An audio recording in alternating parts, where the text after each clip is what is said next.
tap dance, a very American dance form with roots in cultures around the world. The footwork of tap dance was adapted from Irish step dancing and English clogging. Traditional African dancing contributed its genius for rhythm. Tap dancing is a form of jazz dancing. With the addition of metal taps on the shoes, dancers became musicians as well. Their tap shoes were the percussion instruments, and tap dance was born. It's an American form. It's an indigenous art form. It was blended here with jazz music.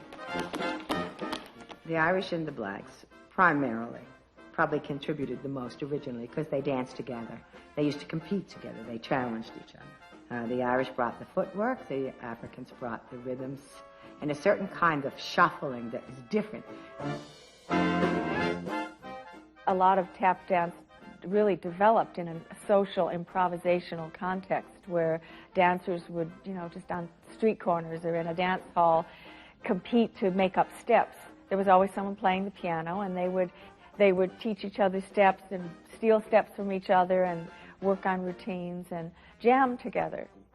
Early in the 20th century, tap dancing made its way out of the clubs and off the street corners and into vaudeville shows that traveled across the country. It developed alongside of jazz music. In general, jazz developed as a form of music that was the popular music of the day, and people danced to it. It was dance music, and so swing dancing, Lindy Hop, with those forms of dance were being done to jazz music. And tap is really very related to the feeling of those dances, those early jazz forms of dance, but with shoes and with an emphasis on creating music and rhythms with the feet. But there are a lot of tap steps that are similar to Charleston or Lindy, and they really weave in and out of one another. As jazz music developed, tap dance really developed right alongside of it. And when swing bands were performing, all of the major swing bands that toured generally would have a tap dancer or a team of tap dancers, an act, touring with them. During tap's heyday in the 1930s and 40s, dancers often formed acts that were known for their uniqueness. There were comic acts, flash and acrobatic acts, and elegant class acts. Many dynamic tap dancers, including Bill Bojangles Robinson, Honey Coles, the Nicholas Brothers, Eleanor Powell, and Fred Astaire, contributed their talents to the development of tap. The tap dancing form, like many kinds of dancing, has had periods of great popularity and times in which it's nearly died out. There was a period of time when it was not being done for a while. It really was in its heyday, original heyday, in the 30s and the 40s. But into the 50s and 60s, there also weren't as many Broadway musicals. Television became more popular, vaudeville houses closed, people weren't going out to see live entertainment as much. They were going to see movies. So tap dance really died out to a large extent in a lot of performance venues. It still held on in dance schools with less popularity, but there were still people teaching it and doing it. And it wasn't until the late 60s and into the 1970s that tap began to experience a revival and a renaissance. So that now it shows up in TV commercials and on television shows, and people are performing it again. It's really been revived. And not only revived, but expanded on. So it's being done in ways that it was never done before, which is very exciting.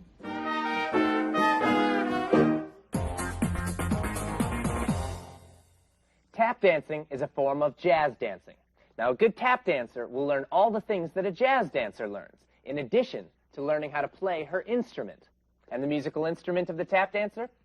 Her tap shoes and the floor. You want to have a really good musical instrument. It's like with any other musical instrument, that's really what it is.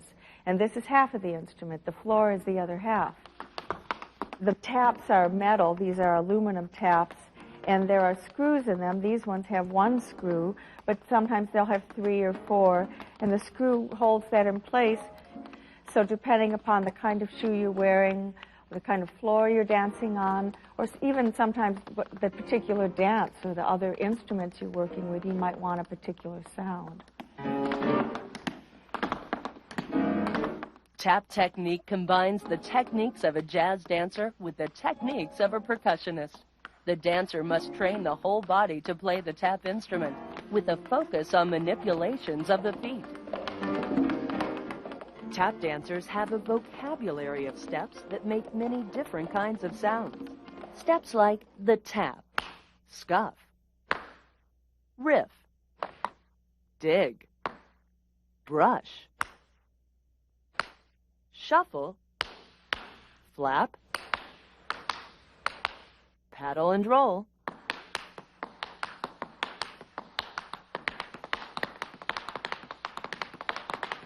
wings, pull back.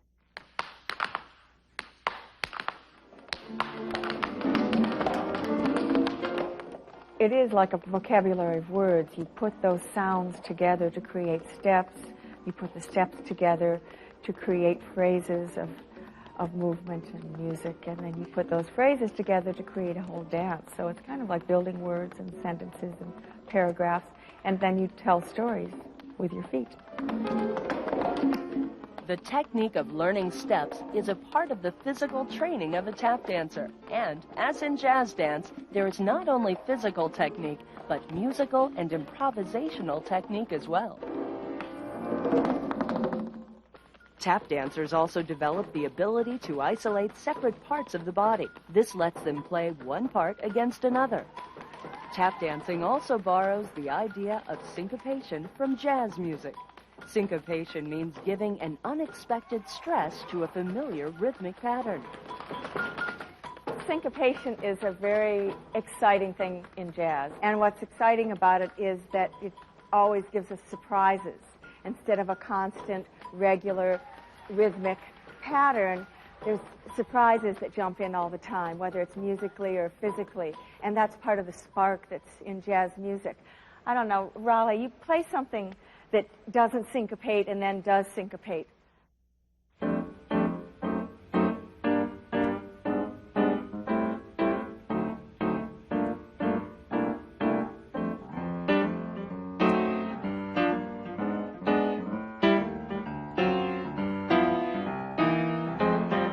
Yeah, so we've got those accents that are surprising us here and there. And the same thing happens in dance, right?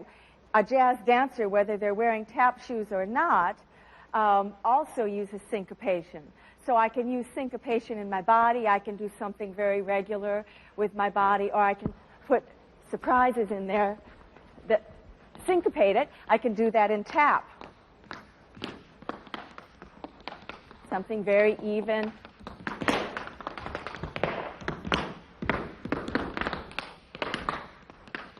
And it's that syncopated surprise that gives it its excitement.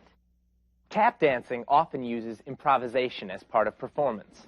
In an improvisation, the artist makes it up as she goes along.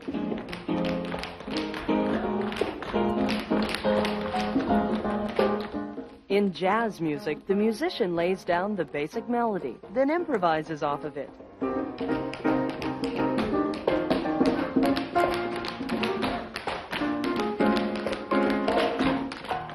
The tap dancer sets up the basic dance, then starts improvising, making up her own steps. We have certain rules that we follow, a certain structure, but we do it a little bit differently each time. It's like a basketball game where you have rules, but every game is played out differently. The rules give us a foundation, a structure, and something to hold on to, but then we're able to tell our story within the context of that framework. Well, it's through improvisation that the tap dancer finds their own voice. It's through improvisation that you start to create your routine. And it develops a quick wit because you're constantly inventing. Things come through you that you're really surprised are there. And it's your voice. It's your personal voice. Tap dancers use many forms and structures to improvise and to create choreography. Call and response is a commonly used form which encourages dancers and musicians to communicate back and forth using their instruments. It's just like a conversation.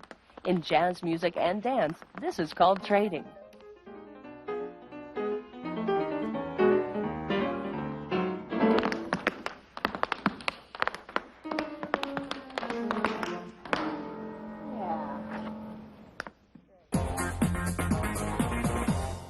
When you learn tap, you don't just learn the steps, you learn the sound.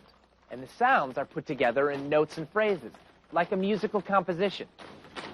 The combination of sounds helps to convey what the dancer is trying to express, the ideas and human feelings contained in the dance. 1, 2, 1, 2, 3. Tap is one of the jazz arts. There is jazz. Jazz is this American art form that is encompasses both music and dance. In the category of dance, swing dance, jazz dancing, tap dance, they're all forms of jazz dancing. Tap is unique in that it's actually music and dance, because when you're tapping, you are playing a percussion instrument. So you're creating music, you're able to be a musician and a dancer at the same time. That's part of the beauty of it. Tap dance has many styles that have developed over the years. Some styles emphasize the body and steps, while others focus on musicality and improvisation. Though it is rooted in jazz music, tap is also performed to other types of music, from classical to funk and rap.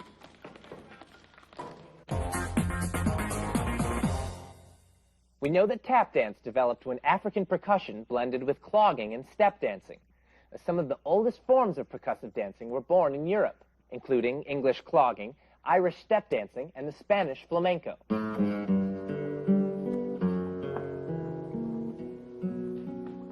Percussive dances have been around for centuries. Flamenco is the traditional song and dance form of the gypsies in southern Spain. It features intricate toe and heel clicking steps and graceful body and hand movement. Often accompanied by rhythmic finger snapping, hand clapping, and shouting, the dance emphasizes the rhythm of the body. English clogging contributed to the development of tap dance and to Appalachian clogging as well. Clogging is all about the rhythm of the feet. The step dances of the Irish emphasize feet and leg movements. Irish step dancers usually keep an expressionless face and don't move their torso or arms very much.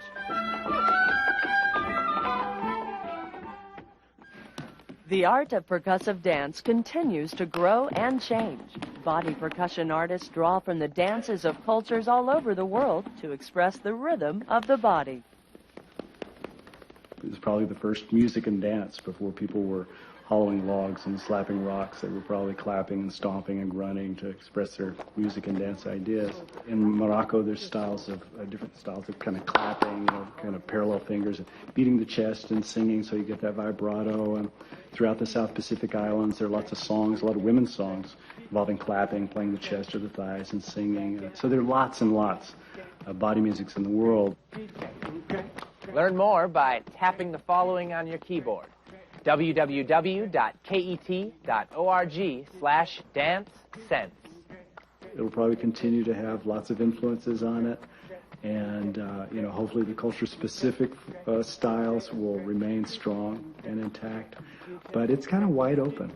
I think it lends itself to collaborate and interact with lots of different kinds of styles and forms, other forms of music and dance. This program is made possible in part by the contributors to the W. Paul and Lucille Caudle Little Arts Endowment.